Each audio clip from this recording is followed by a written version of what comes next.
You said in the telegram that Dad's life is in danger. I'm afraid it is. You see, he's been getting phone calls for 2 weeks now, demanding we sell out. Really? From whom? Loan sharks? Maybe. We don't know yet. And Dad? He wants to fight him, single-handed, which is what happened the other night. And the police didn't do anything, right? Right. What are their demands? Very simple. Sell out or be killed. Oh, do they have a fight on their hands?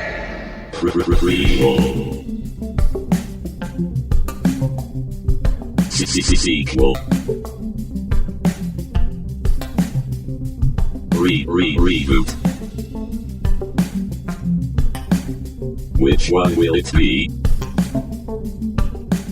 It's the Ruined Childhood Podcast. Greetings, starfighters, ass kickers, and name takers. This is Ruined Childhoods, and we have left the land of Oz and made our way to the Bluegrass State. On this episode, during our cinematic journey across America, we're in the state famous for baseball bats, fried chicken, and horse racing. Those who visit the state enjoy its bourbon, tobacco, and moonshine. If you're visiting the state, check out the Kentucky Derby Museum in Louisville, the Mammoth Cave and Mammoth Cave National Park, but be careful if you visit Bowling Green or you may be massacred there. That's right, we're in Kentucky this week, talking Sheba baby. Dan, this movie has boats and Kentucky has horses. Do you think there are more boats or horses named Sheba? New listeners, this is one of my favorite things to do. Go on. I am going to go with horses. Okay, so I will tell you that there are registered 35 boats named Sheba, and that includes ones that are like Lady Sheba or Miss Sheba or Queen of Sheba, the Sheba, Sheba Star. Horses, there's 96 of them. So yeah, 3 times the amount basically of horses than there are boats, but that's not surprising. I mean, Sheba feels like a good horse name to me. I mean, are there any horses actually named Sheba Baby? Because that I looked and there are not. makes sense. Okay, I could see that. Yeah, I guess if someone was a big enough fan of this film. Yeah, I mean, let me check again. Sheba Baby. I'm on allbreedpedigree.com, my favorite source for horse names, and no, there's no Sheba Baby horses and boats for that matter. Well, maybe one of these days I'm gonna buy a horse. I'm gonna name it Sheba Baby. Oh, I'll be the first. You'll be the only. There we go.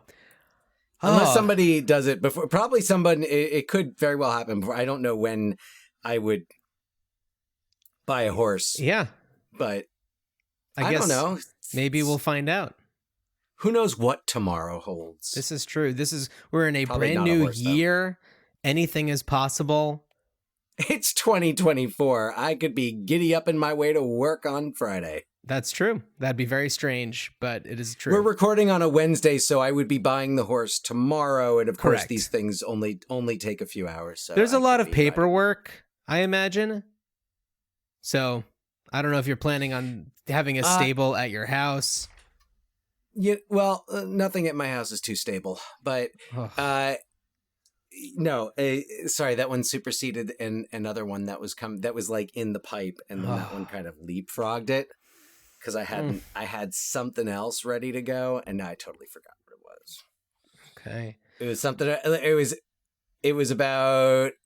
Oh yes, let me see. That I did ask about the if there was a lot of paperwork involved in buying a horse, and the answer was nay. Oh God damn it, Dan.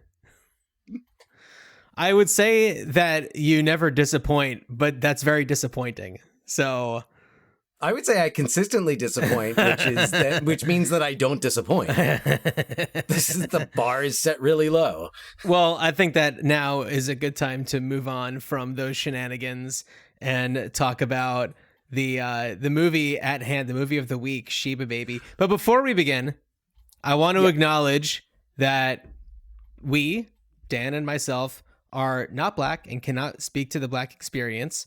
as I'm sure will come up a little bit throughout this, because this is an iconic fixture in the in blaxploitation cinema. The the cinematic string of movies that happened from like 68 to 78, where cinema really went through a huge shift there. And I have only scratched the surface with my knowledge of a lot of blaxploitation films, but also just other films during that time that could be considered black cinema. Well, I can fill you in a little bit. I did a little research here. So much of what I'm going to be drawing on throughout this episode is coming from the podcast The Plot Thickens, which I've referenced before. It's a Turner Classic Movies production, and they did a whole season about Pam Grier. Oh, cool. And I felt that in addition to watching Sheba Baby, it would really help to have that context and know more about, like, because really, I mean, yes, we're here to talk about the movie, but I mean, maybe you'll disagree with me, but I feel like when it comes to the movie itself, there's not too much there to talk about that isn't characteristic of the genre and of other, like, Pam Grier roles. So I listened and learned a lot about Pam Grier, not so much about this movie. This movie took about a sentence of the entire podcast. Yeah. It was like, and then she did this one that was like the two she did before it, except that this one took place in Kentucky. Coffee and Foxy Brown are certainly her probably biggest, starring roles in that era. Well, Coffee, because clearly Coffee she's done the things well beyond that. So, yeah. Right. So, I mean, I can go into a little background here and kind of what brought her to the game. Sure. I'll also mention, I want to recommend a documentary that I watched called Is That Black Enough for You? That came out last year on Netflix, made by documentarian Elvis Mitchell, who's a film historian, and really rallied together an amazing group of people that gives a fantastic overview of, the origins of black cinema, and spends a lot of time during the, late 60s to late 70s talking about blaxploitation cinema and giving some context to that. But I mean, aside from that, I also listened to the audio commentary for Sheba Baby with its writer and producer. Your eyebrows are raised. Oh, just because I didn't realize I like, where did you find that?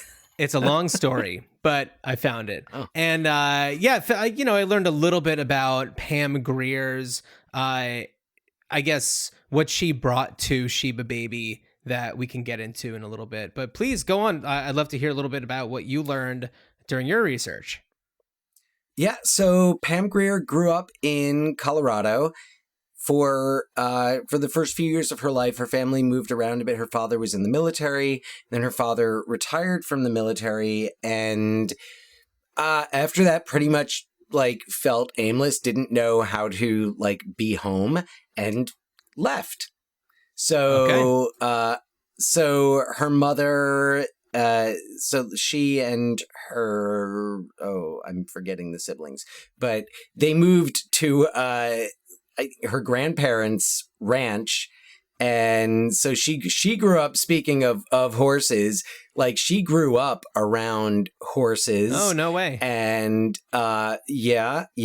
it tells a story about how one time she was like, her grandparents' pasture bordered like where this little, I don't know, like tavern was. Oh, okay. And one time her, I guess, grandfather and uncle, like they like popped into the tavern, and she was like waiting in the car. It's not as bad as it sounds. Okay.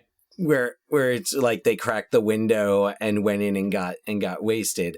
But as she was kind of hanging out by the car, she saw there was like this horse that her grandfather owned, and it was kind of known to be a bit of a wild card, and it came up to the fence and she saw it there and she recognized it and like climbed up the fence, and got on the horse. And then the horse like rode away. Her grandfather and uncle like came out, were looking for her. They didn't know where to find her, but her grandfather was so proud that she, that she did that she wasn't afraid. And I think that whole sense of not being, it's a great metaphor for her career, because Pam Grier is somebody who took the opportunities that were made available to her and made the most of them. She did not go to Hollywood to become an actress. She went to California to go to UCLA and become a doctor. Oh, and wow. The only reason why she went to California was because she had been doing some like beauty pageants and was in, I believe, the Miss Colorado pageant. No way. And like was spotted by someone who worked for an agency.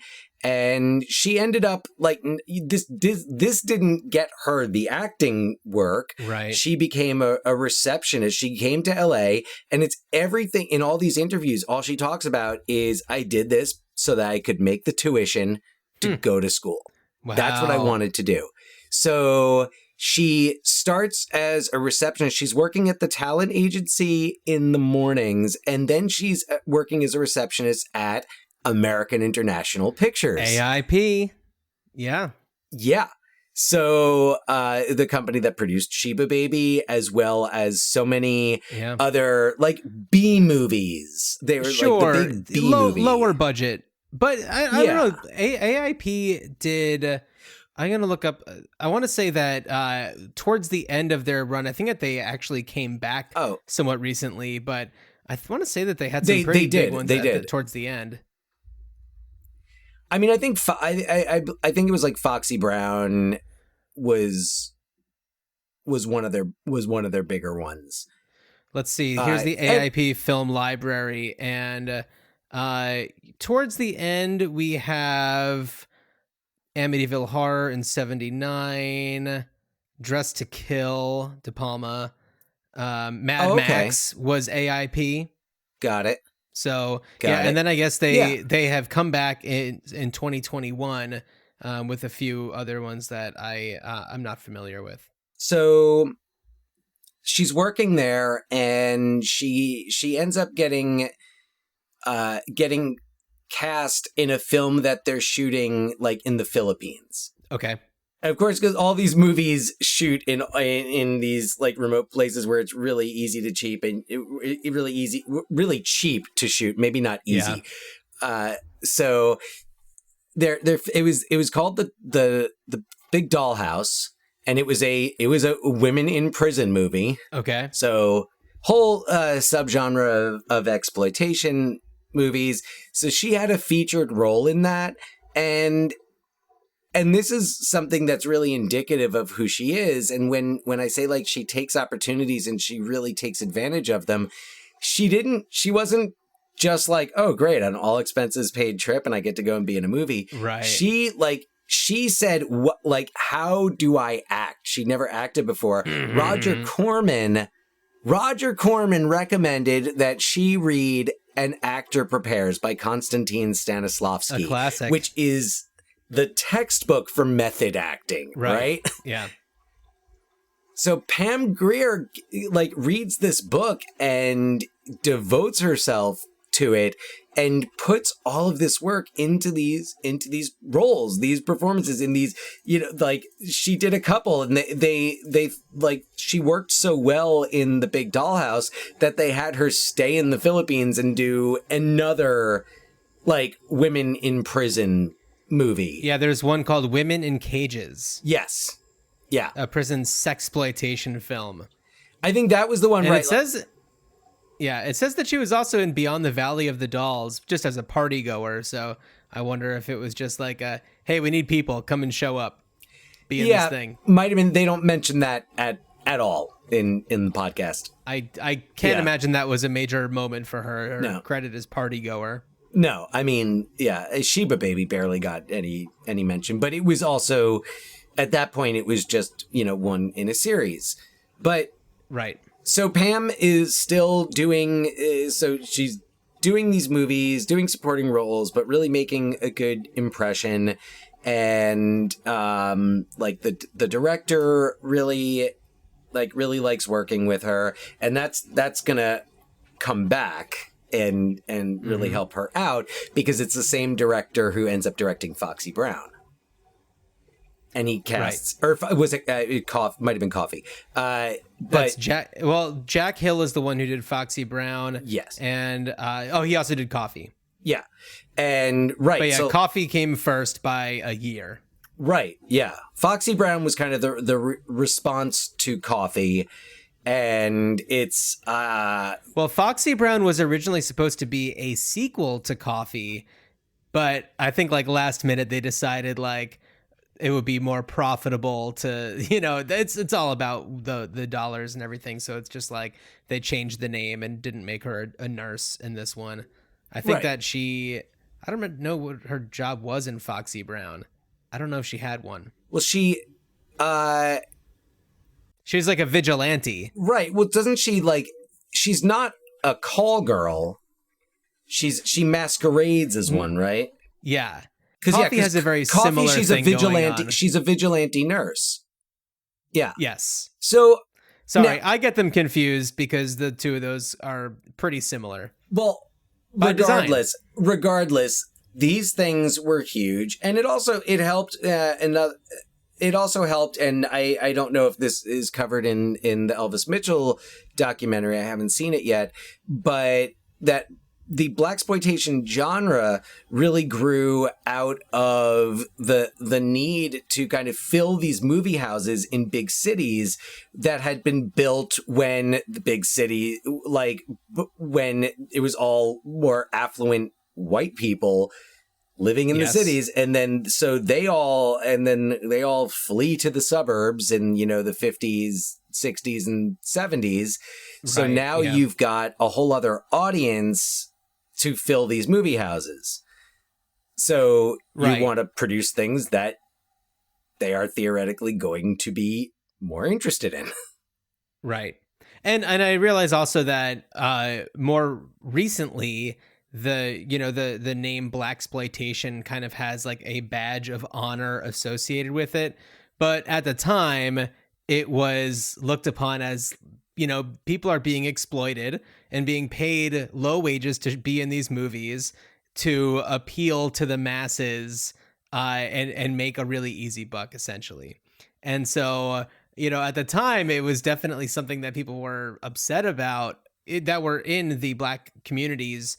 And, now it's looked on as kind of this important moment, this important period in cinematic history. Well, right, because it gave a lot of Black people like the venue to actually be stars, like a Black woman to be the star of a film, who was not playing a the old quote about Whoopi Goldberg seeing Nichelle Nichols on Star Trek and she ain't playing no maid.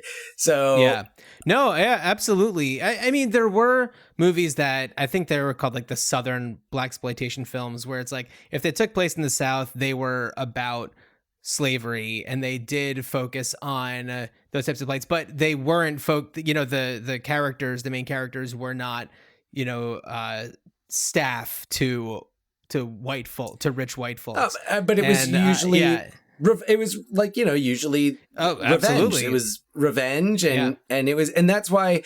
So Pam Grier ends up she finds this empowering. And by the way, after she is offered the role in Coffee, she realizes that she can't be a movie star and go to medical school at the same time.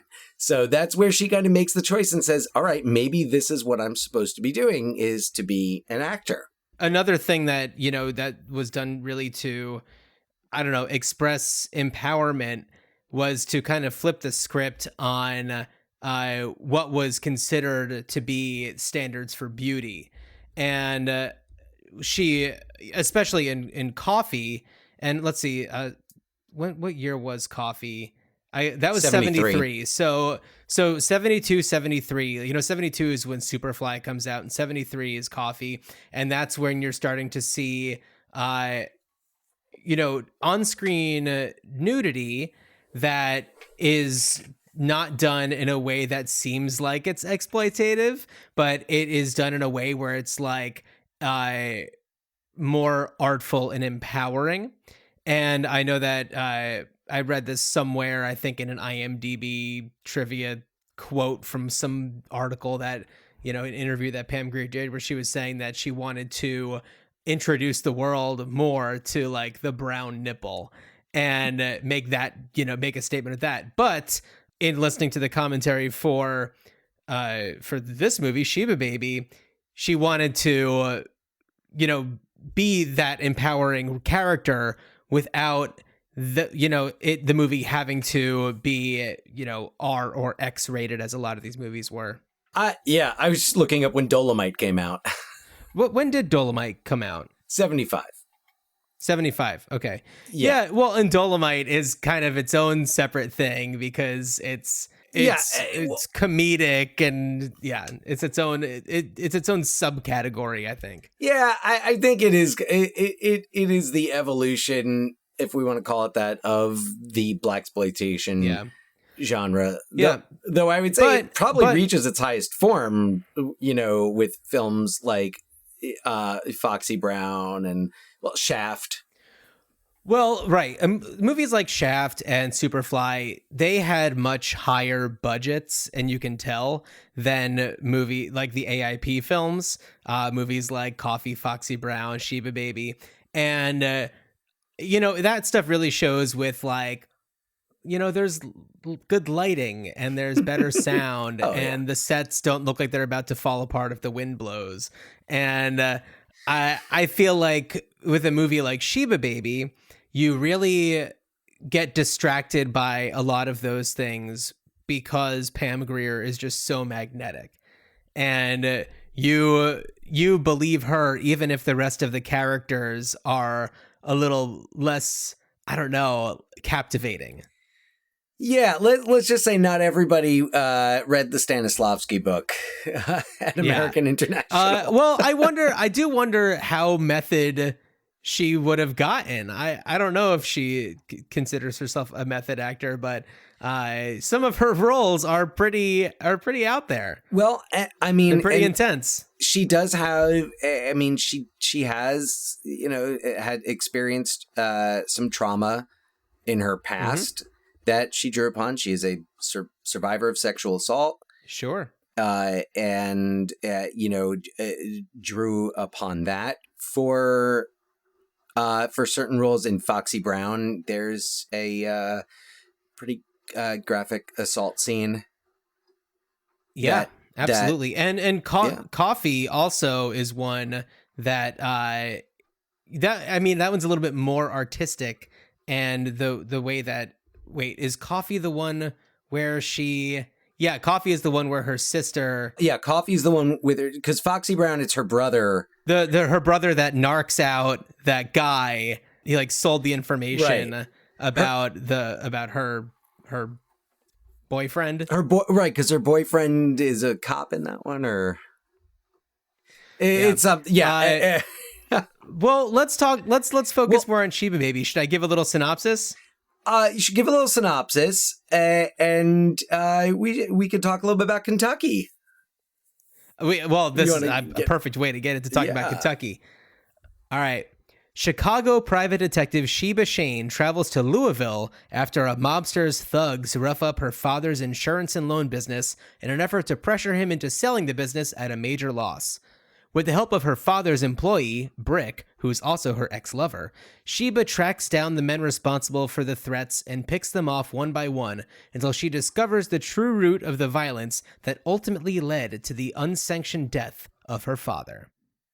So, clearly, Sheba is played by Pam Grier. We have Austin Stoker playing Brick Williams, who we've also seen in Planet of the Apes. D'Urville Martin plays Pilot, who's one of the baddies, who's a very comical character. Comical in the sense that it's like, that's the bad guy. And then we have Rudy Challenger as her father, Andy Shane. Yeah, I There's thought a much bigger cast, but those are the highlights. Yeah, there's another actor who I really liked. He played the character Walker. He's one of like Pilot's henchmen. He's the one who she has in the car wash. She takes him in the car wash. Oh, that one's who's extremely comical. Yes, he Like, is. Well, if stereotypically, you conjure up a stereotypical image of a pimp, that's what you would kind of see is the big hat and the over the top suit and the swagger, and he does it in a very over the top way. And that scene's great with the car wash. Yeah, and it's he's like a lot of the performances and just so over the top and like one level to the dialogue. But I thought he was I enjoyed his performance. The actor's name I had Christopher Joy, who didn't do too much, but I thought correct in that he was a standout. Yeah, and so she basically is finding the people that are connected to this guy and roughs them up to get information out of them, and he kind of gives up where Pilot, Derville Martin's character, lives. And he rats it out. He spills the beans pretty easily. Oh yeah. Well, he seems... and she still puts it through the ringer. I know, right? Like the hot wax. Yeah. Well, I mean, he deserves it. He's scum. Yes. So there's that. Yeah, she's, Sheba is totally badass. You absolutely are on her side from second one. Yeah. And a lot of the violence is so over the top, and a lot of the dialogue is so over the top, but you just buy into the world really easily. And it has some just great set pieces, some really awesome chases and action set pieces. And it really, it kind of plays like a James Bond movie.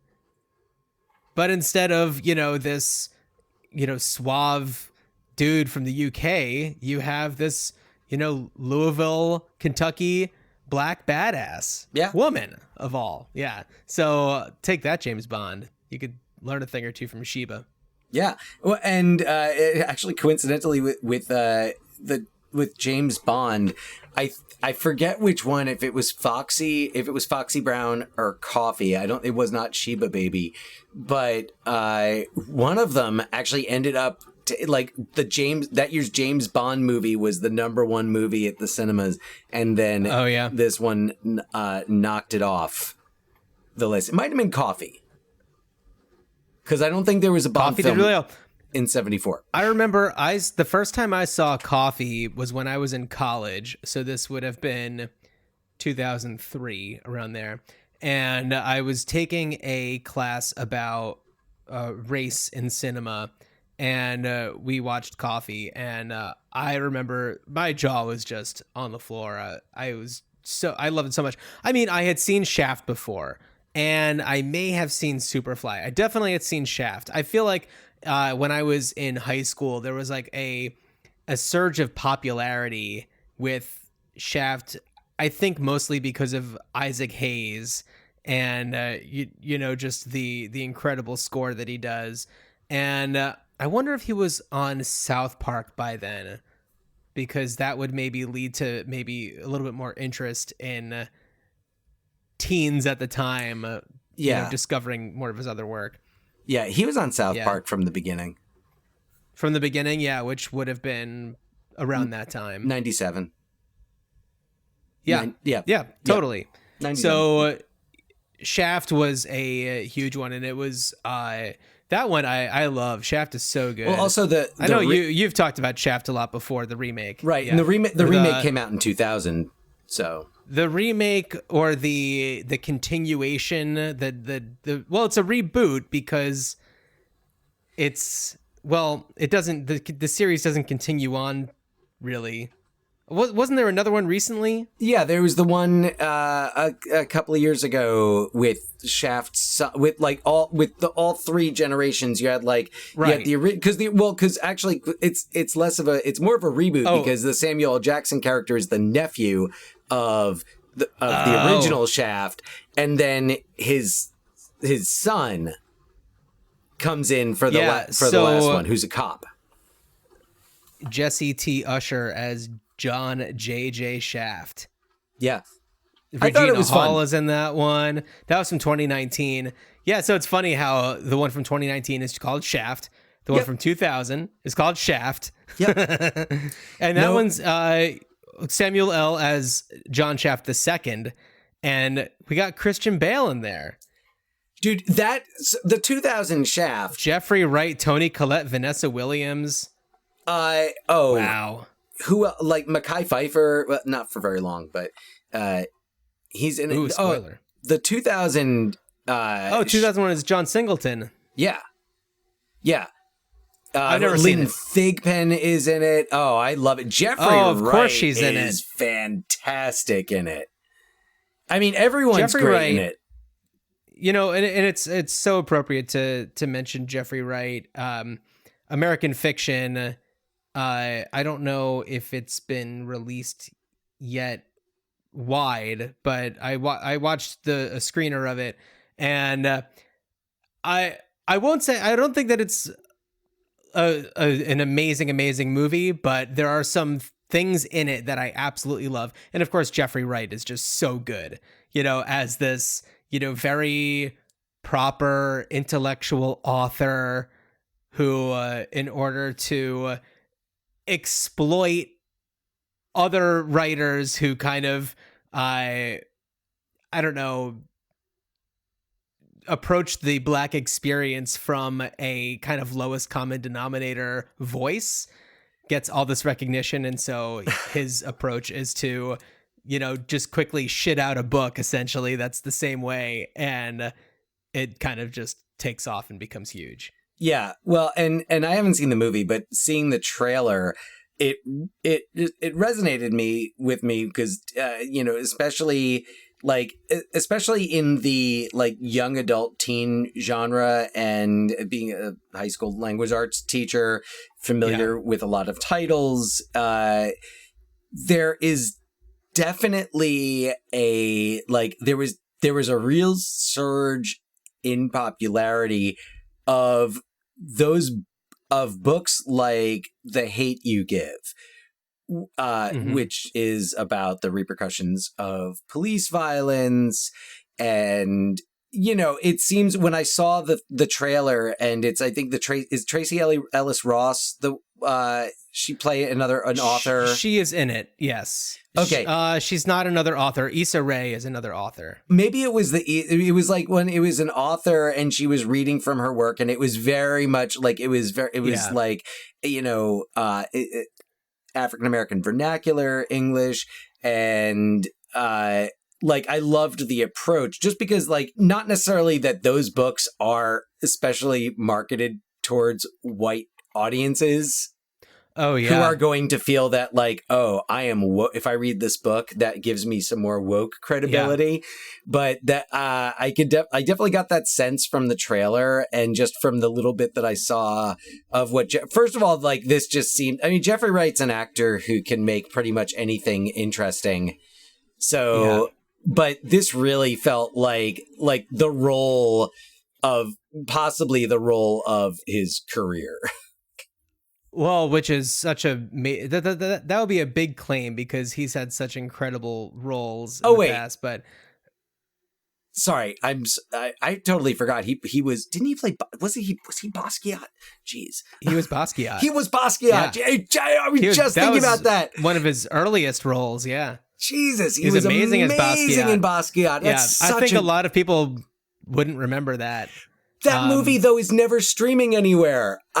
Well, so I have some insight about that. Oh. So when I was programming movies for this theater, I wanted to program Basquiat. I was working for an art museum. That's where this theater was. It just made sense to kind of go into that world a little bit. And the rights to that movie, the distribution for that movie is owned by, it's Julian Schnabel. Yes. Yeah. So he owns the rights to it.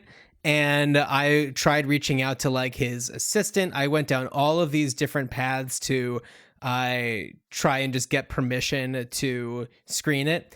And it's just like dead end after dead end. And it's just like he just doesn't respond to inquiries about that. And so I think that it's just like he's sitting on the distribution rights to it. I mean, who knows what'll happen? I mean, he's 72 years old. So I mean, we can only expect that he's got quite a few more years left. But after that, who knows what's going to happen? If like they're going through things being like, oh, the distribution rights to Basquiat, and then we'll probably see it on streamers, you know, somebody who's just like, oh, we can make money off this. But anyway, I just know that it's not in the hands of any organizations that handle these things regularly. It's a wonderful movie. My VHS copy might still be at our parents' house. I know I watched it a bunch of times. But yeah, Jeffrey Wright's great. I'll be curious to hear what people have to say about the film. I felt like it can't decide if it wants to be a drama or like a really over the top comedy, because there are some very dramatic moments that happen in it. There's a lot of things that go on in his family life that are very serious, and some really incredible, devastating moments. And then there's some parts where it's like, this is a complete left turn into, you know, wackiness, and it's, you know, the form changes for the film. But I'll be curious to hear kind of what people think once it's out in wide release. I liked it. I liked it. I just, you know, that was just my one issue with it. But Issa Rae, great seeing her. She's had a great year between that and Barbie, President Barbie, and probably like 10 other projects that I'm not even thinking of right now. But that also just goes to show you, you know, how far, but also how much further things still need to go for Black cinema.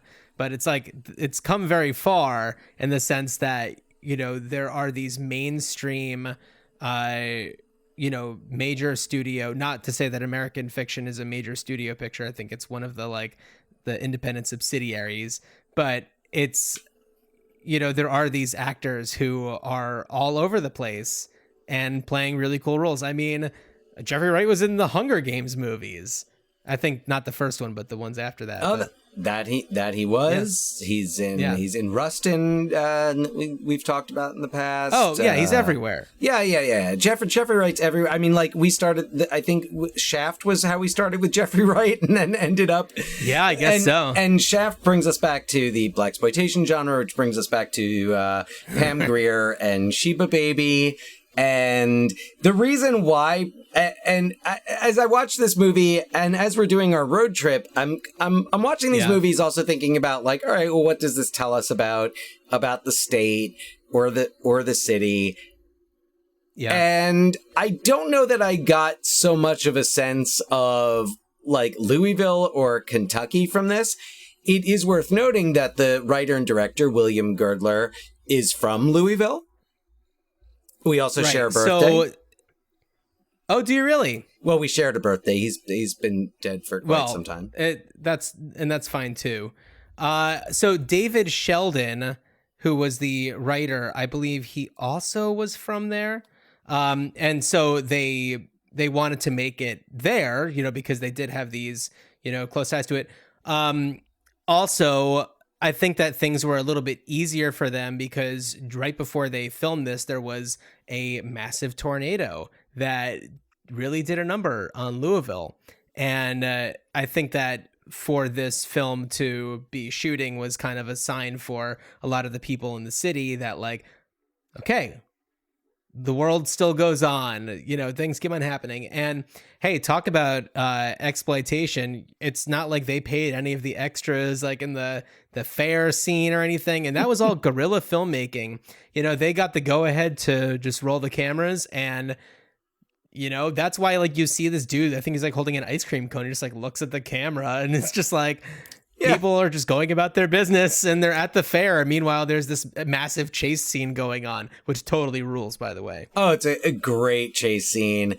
The town Yeah. fair. It reminded me. So that scene brought a memory up for me that I'd like completely forgotten about. And this is so this goes back to 2001, 2002, when I was acting and I was part of a children's theater tour through the Southeast. And yes, we did go to Kentucky. No, we did not go to Louisville. And I do not believe that this story was from one of our Kentucky spots. But we have spent a weekend in Lexington, which was lovely. Okay. I think I have one. It's funny because this was all before we all had cameras with us constantly. And somehow, I think I have like one picture from being in Lexington because like I don't know, met all these people and hung out. But it was lovely. So during that tour, this was not a tour of major cities and major venues. We were in a lot of rural areas, a lot of small towns, and we stayed in a lot of cheap motels. And we were staying at this motel, and it was like, I feel like I remember it being just like across the field and on the other side of like a hill there was a fair. There was a fair carnival happening. And I remember walking, like we walked over there, and I don't remember all that much about it, but it totally was like this, like the fair in Sheba, baby. It was like a very, low budget. It just kind of rolls up on a truck and they set things up kind of a thing. Yeah. And everyone, like, when you're a little kid, it's like the best thing ever. It's like Disneyland came to your town. And then when you're older, you don't want your children going anywhere near anyone running the rides. No way. Yeah. Which, by the way, was another fun thing I did in this movie. Just kind of like knowing having a sense of what the vibe was like on low budget exploitation films made in the 70s. I spent a lot of time during scenes, especially like the scenes with like shark, or like the scene at Pilot's house where he just has like all like the women sitting around, looking at their Which eyes. Scene at Pilot's house? Oh, yeah. There's one that like sober. There was that blonde. There's like one blonde woman who totally spaced out. So there's this one scene, and it might be one of the first ones where we see Pilot, but it's when Andy, Sheba's father, gets a call from him, and he says that he's going to sell. And Pilot is laying in bed and he's covered with these women. And it reminded me of, and this can go back to our Wayne's World episode, but from the documentary, The Decline of Western Civilization Part 2, The Metal Years, the way Paul Stanley gives his interview is just like in a bed covered with like these three women. And I'm just like, oh no, that's Pilot. That's Pilot right there. It's Paul Stanley. It's the same person, just laying in bed, just covered in these women, feeling like they're on top of the world. Yep, probably a little more true for Paul Stanley. Yeah. What I really also liked is that this movie takes some twists and turns. I don't want to give away any of the ending or anything, like why there is a really badass boat chase that goes on, but because I feel like this is one that people probably haven't seen, or if they have, it's maybe been a while, and I feel like it deserves a either revisit or a watch for the first time, because it's really exciting to kind of step into this world of like mid-70s Louisville, Kentucky, and this like, I don't know, I feel like the story itself maybe was a little bit more solid than I think something like even like Foxy Brown. I felt like this one, there was, a lot of her movies, at least in this world, are kind of like revenge movies. Yeah. And it's really cool to kind of see her character develop, and also the interactions that she has with like the character of Brick, who she, had this relationship with, and they rekindle it and everything. I love the way that it's handled. I think that Pam Grier is just totally awesome. I watched Jackie Brown again the other night because I was just like, I just wanted to see if I could, especially having watched Sheba Baby, Coffee, and Foxy Brown, to see like any of the little like glimpses and things like that. And that movie, which I wouldn't consider to be as much of like, the same type of exploitation type of film. But clearly there's a lot of reverence for, Pam Grier's history, and she is a very empowered person in Jackie Brown, and is the one that's keeping everybody on their toes and is always one step ahead of everybody else. Or is she, or isn't she? We don't know. So in one of the interviews for the podcast, Quentin Tarantino talks about Jackie Brown and how he kind of sees it as like the 20 years later for a character like Sheba, and to take one of these like, oh really, like that basically like 20 years before Jackie Brown, that Jackie Brown would have been like a Pam Grier character. So she's so Jackie Brown, she's a flight attendant who gets involved with some criminal activity. And so I guess Quentin Tarantino is saying that, in her past, she has had, some dealings maybe with the other side of the law. Well, I think it was more for him that he was viewing it as catching up, like taking one of those, like say a character like one of those characters and catching up with them 20 years later.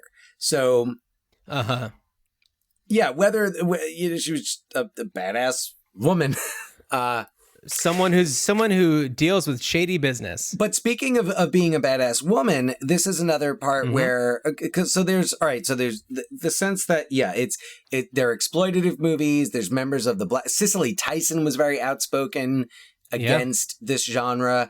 But then you also have Black women going to see these movies and seeing Pam Grier kicking ass, not even bothering to take names.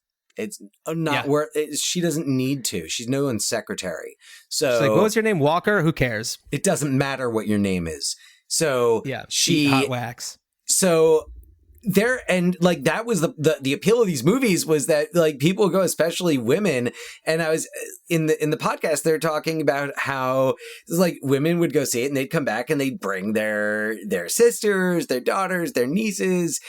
And it was like a celebration. It was finally, we get to go to the movies and see really one of us kicking ass and doing the things that like, really, especially if you were a Black woman, like you couldn't do them without consequence, and to see Pam Grier doing it and being so liberated up on screen, I feel like, and like you said at the beginning, like we can't speak to the experience of being Black or women, right? But I can only imagine.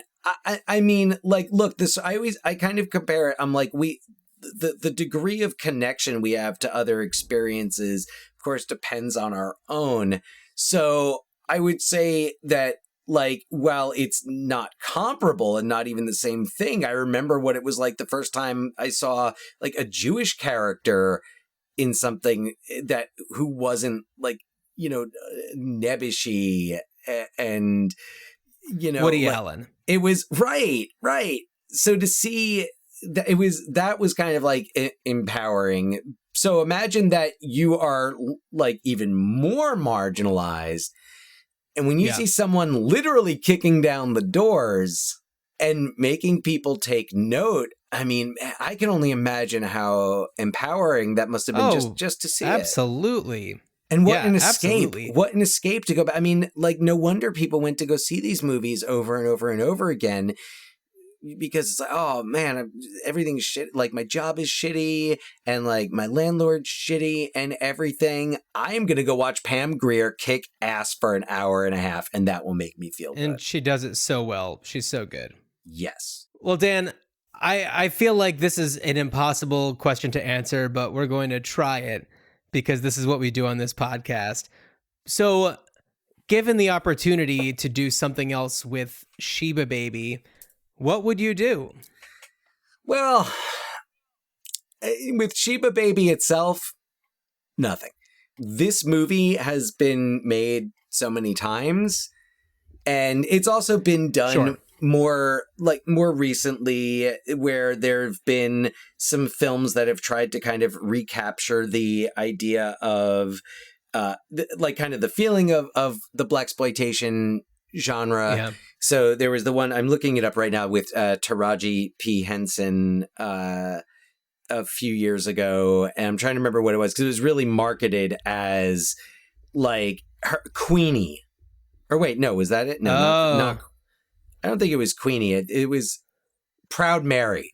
Proud Mary. Even like the lettering on the poster is, it's a professional assassin full of guilt takes in a homeless orphan. And I like the poster. It looks like it's got the same lettering as Foxy Brown. There was a remake of Superfly from a few years ago. And as we've said, like the Shaft movies, which I don't think necessarily try to capture the blaxploitation genre. And then a couple of years ago, we had Eddie Murphy playing Rudy Ray Moore in Dolomite Is My Name. Dolomite Is My Name, yeah. So now we've got the behind the scenes of blaxploitation movies. So it was kind of like the usual go-to ideas here weren't working. And then when I heard Quentin Tarantino describing Jackie Brown and saying this is like catching up with a Pam Grier character 20 years later as they're in middle age and, you know, thinking more about the kind of second half of their life. And I was like, well, damn it, that's the perfect thing to do with something like this is to go back and catch up with the character. But Jackie Brown, which I love Jackie Brown, huge fan of that movie. I would possibly go as far as to put it in my top 3 Quentin Tarantino movies. Oh yeah, yeah. I'm a Tarantino, and it's not upon first viewing. Upon first viewing, really liked it, but multiple viewings over the years. It's not one that resonates with me as much. I mean, when I watched it the other night, I think that I liked it more upon that watch than the other times I've watched it. Robert Forster, I feel like I have a different appreciation for. He's so good. Pour One Out. Yeah. Oh, he's so good in it, and the sincerity with which he plays the character is astonishing. He's so good. But I wouldn't say that the movie as a whole really does it for me.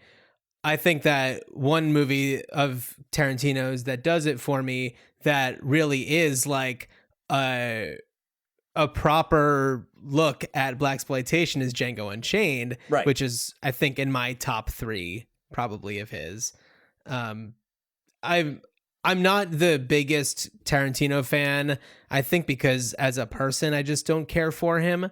Like, there's something about him that really, I don't know, skeeves me out.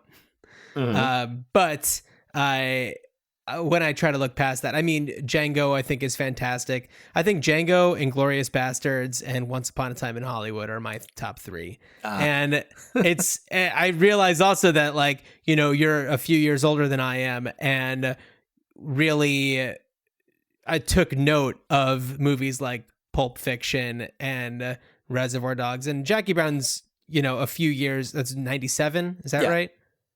It's only 5 years after Reservoir Dogs, which, by the way, Reservoir Dogs references Pam Grier. They're having in fact, she tells a story in the podcast about how she went to see Reservoir Dogs at a theater in New York City and was like, "Oh my God, they're talking about me." Yeah. It actually, Reservoir Dogs comes up in the documentary Is That Black Enough for You? Because the dialogue with them at the beginning at the diner, you know, it feels as if it's written for Black characters. Oh, That's okay. kind of the analysis of that. And I would recommend people watch that movie on Netflix, the documentary on Netflix, to see what it's talking about in a more thorough way. Yeah, that makes sense. But yeah, so what would I do with Sheba Baby? I mean, like, I feel like with Pam Grier, I would recommend that people listen. If you're interested in Pam Grier, listen to the season of The Plot Thickens that is focused on her. Really interesting stories, things that I never knew about her. Like, for example, she was almost married to Kareem Abdul-Jabbar. Really? Yeah, so they got together in college, and because she DJ'd at this club, and he would always go there by himself and just dance, and he was a really good dancer. So she started dating him, and then when he converted to Islam, and he wanted her to like pretty much abandon her career and be his wife. Okay. And be a subservient wife. And he kept asking her, like, are you going to commit? Are you going to commit? Have you seen any of her movies? You can't picture her being subservient. But she was like, yeah, and she just like, she couldn't bring herself to it. And then it was funny because he said to her, he's like, well, if you're not ready to marry me, I'm going to marry somebody else who's prepared. And there was that happened. And it was something weirdly similar happens a few years later when she's with Richard Pryor. So okay. She gets, so after the blaxploitation genre kind of fades away, she's trying to get roles in movies. She has a supporting role in Fort Apache, The Bronx with Paul Newman. And then she has the role as Richard Pryor's wife in Greased Lightning. Right. And she said, apparently, like, because he was doing cocaine and all sorts of shit. And he would, and actually she met Richard Pryor initially through the comedian Freddie Prinze, who she dated. Okay. But who she couldn't be serious with because he had drug problems. And so, of course, Richard Pryor, like, she cleaned him up for a while. Oh, wow. Like, because she gave him such shit because he, like, held up a day of filming because he was late and he wasn't prepared, and she chewed him out, like, on set in front of everybody. And apparently that, like, shifted his behavior, and they were, like, they dated, they were really close, but he wasn't someone that she could really commit to, even though he wanted to get married, and he ended up, like, basically, like, they hadn't even broken up, and he got married to Jeez. Other woman. So just real quick, I want to jump back to Kareem Abdul-Jabbar. One other thing about him that might surprise you. Did you know that he was a writer on Veronica Mars? Nope. He was like in the writer's room on Veronica Mars. Okay. Isn't that so bizarre? That's I think random. he just like loved the show and was like, can I write on it? And they were just like, you're Kareem Abdul-Jabbar. Yeah, come to the writer's room. Like, I imagine. No, that's my how name it went is Clarence Ovner. I'm the co-pilot. So, that's so I got that's fascinating. Well, something about what you just said about Richard Pryor too. I feel like one of the things that you could do now is like a service that's like Cameo, but you just pay to have Pam Grier yell at somebody to get their act together. That'd be pretty cool. Wow. Yeah. Get your ass in Grier. My God, Dan. I know, that was good. Oh boy. Or was it? Or was it? I'm going to write that one down. So, like you were saying, the blaxploitation genre as a whole has been revisited recently over the course of many years. It's been, I don't know if it's really ever hit in a way that it, was meant to. I mean, Dolomite Is My Name did really well because I think it was like one of the ways that we were saying, like, it's the return of Eddie Murphy. Yeah. In a comedic role. And it was also like in that, I would say, early batch of like kind of bigger, higher profile movies that went straight to streaming so more people could see them. Yeah, and also it was like, he did Coming to America, the number 2, Yes. which reminded me of the number 2. Didn't but see it. I don't know. Oh, you didn't see it? I didn't want. I'm like, you know what? I'm happy with the first Coming to America, and I don't want. You didn't I don't want your my childhood to be ruined? Oh, No, wow. Just like I don't need. I feel like that's the first time that we've actually said that on this podcast in that way. In reference to ourselves, I think. Yeah. But it's more just like I don't need. Like I'll watch the new Beverly Hills Cop. Oh yeah, Beverly Hills Cop, Axel F. Yeah. Absolutely. Yeah, especially I saw Bronson Pinchot in that trailer, and I was like, I'm in. So like everybody was in that trailer. John Ashton, Judge Reinhold. Yeah. I didn't see Hector Elizondo back from Beverly Hills Cop 3. Right. Paul Reiser is back. Paul Reiser's got to be back. Was Brigitte Nielsen in there? I did not see Brigitte Nielsen in that trailer. Oh, I'm trying to remember the name of the villain from Beverly Hills Cop 3. I feel Ellis like DeWald. It's one Ellis DeWald. Ellis DeWald. That's it. For some reason, I'm like, I feel like any other day I could have accessed that instantly, and then I accessed it in my mind. I'm just like, why is that name in my mind? It's the villain from Beverly Hills Cop 3. Was George Lucas in the trailer for the fourth one? He has a cameo in Beverly Hills Cop 3. That's right, he does. Him and Carrie Fisher. That was she the one that he was with in that? I can't remember. Possibly. Yeah. Anyway, what are you gonna do? Sheba baby. What am I gonna do? All right. So I'd say that, in Pam Grier's filmography, maybe 4 or 5 movies. We could say Coffee, Scream, Blackula Scream, Foxy Brown, and Sheba Baby. Maybe also Bucktown. I don't know if Bucktown really hit the way that the other ones did. But those are like the big blaxploitation films that she did. I'd love to see a Blu-ray release with, a pack of all of those. Maybe like a really cool Pam Grier lunchbox that it comes in or something. Oh, yeah. I just feel like, you're right. You can't do this movie again. It's the plot is too basic. And honestly, the plot isn't what people are coming to this movie for. Well, and what's up? And if I may also add, I think in part of the plot, the aspect of the revenge film is still relevant. We had Promising Young Woman a few years ago. Absolutely. Yeah. And I'm sure like that's something that will always, be there. And I felt like, it feels like Promising Young Woman is kind of like a spiritual sister to some of these Pam Grier revenge films, not in terms of like, well, she's in the medical field. So there's one thing, or was supposed to be in the medical field. Well, so I think that something that Promising Young Woman doesn't have is the guerrilla nature of the filmmaking that comes across in these movies, where it really feels like somebody's pouring their heart and soul into it.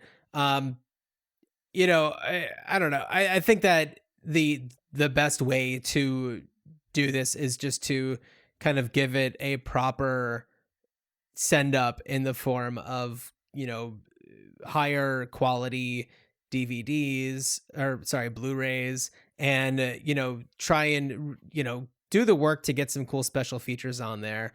The DVD has the commentary track, and it's really just the writer and producer. What was his name? David Sheldon. And I think, and it's a lot, that's just talking mostly about production for these things. And it's a white person, as many of these blaxploitation movies were made by, is, white filmmakers. Not all of them, Clearly, we have, Gordon Melvin Parks. Van Peebles and Gordon Parks doing Superfly. And Michael Schultz. But you do have, right, Michael Schultz. Did he do Cooley High? Did Cooley High, yeah. Cooley High. But I think that I don't know, the people that we want to hear from are the people who are maybe influenced by these movies, the people who, have kind of carried on the legacies. And, maybe you do have Taraji P. Henson doing commentary as part of this. Well, yeah, and I would Or a suggest featurette. in terms of the people who were inspired by them, Black filmmakers and artists who were Absolutely. inspired by them. Not all due Yeah. respect to Quentin Tarantino, but we don't need to hear Quentin Tarantino. Absolutely. I mean, I really appreciated hearing from him about Pam Grier and about Jackie Brown. But yeah, no, I would love to hear from just the Hughes brothers. Would love to hear. I don't know if they were inspired by this genre, but just as Black filmmakers. Obviously Spike Lee. I mean, it's too bad that John Singleton is no longer with us because he would be a really great person to hear from about this. Absolutely. In Jordan Peele.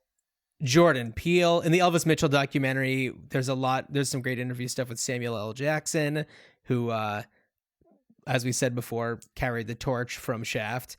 And but Samuel also, L. Jackson was actually alive and a young adult.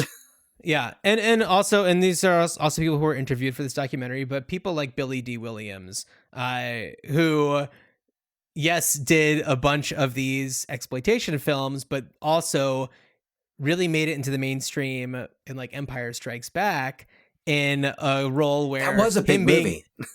It was a big movie, but it's like him being Black has nothing to do with the character. And it's never, this is a long time ago in a galaxy far, far away where there's no such thing as racism. There's just, I guess there is if you're not Sith. I don't know. It's not race. It's fascism. There's not really. It's not as much racism. It's fascism. Yeah. That's true. So and imperialism.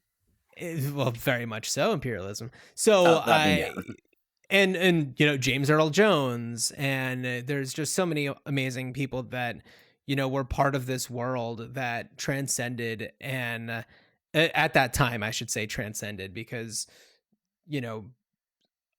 obviously there have been efforts made in recent years to have better representation in the cinema, but still a long way to go. And I don't know, giving this period of time in cinema a little bit of a celebration is something that I think it's always a good time for. I mean, yeah, and I think about it, and you think about the 1970s in terms of what they meant to cinema, and these films, just being a part of that, it really... Yeah. I mean, I don't know how you could argue against the 70s being the greatest decade in terms of like especially advances in filmmaking. Yeah, because so much just changed and grew by leaps and bounds. Well, also, and this is just my personal opinion, but even movies that are made more recently that take place in the 70s, I just enjoy more because I love the feel of it. I love the cars. I love the atmosphere around whatever's going on. I watched The Nice Guys the other day, which I've seen 100 times before, but I just love living in that world for a little bit. It's so great. It is. And yeah, so it is. That's yeah. Absolutely. And it's also an era where you don't have to worry about, oh no, my cell phone is dead, or I don't have any service here. You don't have to explain away why people can't reach each other instantly. So that's always good. Just people being in the moment. Yeah, people just being in the moment. Well, our dear listeners, if you have any thoughts about Sheba Baby or any other films in Pam Grier's oeuvre, give us an email, ruinchildhoodspod@gmail.com. Dan, do you want to let everybody know what we're covering on our Louisiana episode? Oh, well, of course I do. We're going down to Louisiana. We're going down to New Orleans, and we're going to watch The Big Easy from 1987 with Dennis Quaid, Ellen Barkin, directed by Jim McBride. We got John Goodman. We got Ned Beatty. Thank you to everybody on TikTok and Instagram who voted for the film that we're covering on our Louisiana episode. Maybe we'll do that again for another episode down the line. But it was really cool just to see what other people want to hear, what people are fascinated by. And listen, you know the alphabet and you know what states we're heading to. So if you have a pick that I know I've been talking to some of my friends from Jersey who have certainly let me know their opinions on what we should talk about on that episode. Yeah, Dan and I are from New Jersey, and I have a feeling, because I've also gotten people weighing in about New Jersey stuff. And so we might have to do like just 4 episodes in a row just of New Jersey. I don't know about that. I feel like we are not going to show preferential treatment to any state. It's a 1 per state. So if you feel strongly about what we should cover for pretty much anything after Louisiana, I can't off the top of my head. Is it Maine? Does Maine come after Louisiana? I think so. So yeah, I think so. Let us know what movie do you think captures your state and communicates what that state is to the rest of us, or just as a good movie? I think that once we start getting to like North Dakota, our list kind of narrows down to maybe 1 option per state, and so I don't think there's too many movies set in North Dakota. But if you know of one that you love, please let us know. We have options in our list for everything. Yeah. But if there's something that we maybe aren't thinking of, or something that it's like, oh well, if you're doing North Dakota, you have to cover blank. Then we want to know. Yeah. Let us know. We just need the movie to take place primarily in that state. Yeah, exactly. Well, yes. Dan, as you are being chased on a speedboat, I wish you a good journey. Good journey.